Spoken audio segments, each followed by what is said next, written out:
Maikuru. Yes. Namuka sei. Mani ndonga uri masoro kwangu. Namuka sei. Ndamuke zvakanaka. Yes, Ndibvunze ndiri kuseke. uda kutaka izoite mwana. Uri kuseke chichi ruseke. Chichi ashupa. Uya nyoka manje. Iu ani? Maisara. Maisara adi.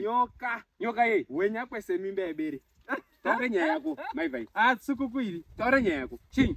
Zvirifamba zvava maisara izvozvo. Aifamba chitaure waipindura kuti. Zvaita kana poison munoisirwa mukafe. Aitaure kuti nyaya taura ani? Utaura ani?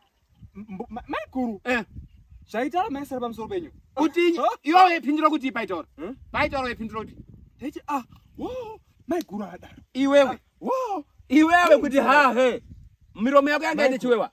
Ndikakutaura information yandi kana pekugara munondipa mahara. Wangu akarune zanda. Ita zopindurewo. Ugara ndirapo inini. Kana usikuda unditaura kuti waipindura kuti gara nenyaya yako. Maikuru. Ndatirekete kuti information yandi inayo. Uye amufari bamunhu. Gara information yako. Enda nayo kuna maisara ikoyo. Odzoka ne information iyoyo.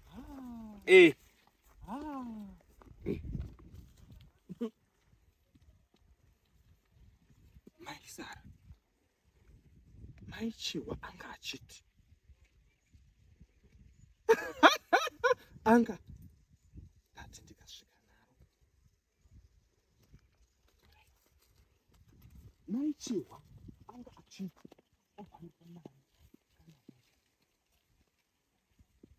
Maichiwa. Maisara. Maivai. Hewe. Mamuka sei. Mushe. Uri sei kumba kwenyu? Ndiwa hako uri muno. Kumba kowa. Raini rese wa mpushu wena. Mpushu wechi. Kufamba wakashama chaiko. Mabasa ako atekeshera. Waunorya naye.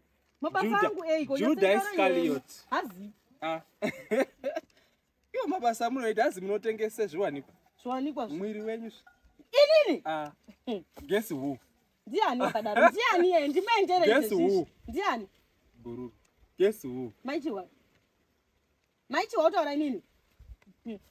Maichiwa aya yaka. Kana uda zvekuramba achida undidana so. Zvingani zvanokutaura iwe mwana wamayo. Maivai ana atatu asira baba avai. Akapfuhira murume. Maivai haagezi. Akabatwa uroyi akaenda kwamambo. Ndichingozvinyarara nhasi uda kutaura zvinhu zvandisina kubvira ndaita inini. Aya. Hai ndatokundikana hangu. Inini manje.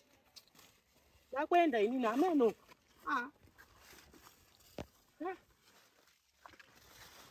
Tichingaita chokwadi. Ini zvandataura ndanyepa wani. Kuti zvari kutaura ishuwa. Ko ndikabvunza kawari kunyepa semanyepera ndaita. Asi shuwa si zvataura.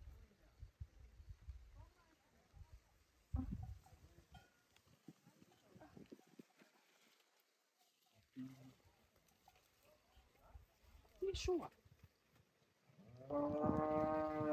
Kuti sai mombe idzo dzikamwe idzo.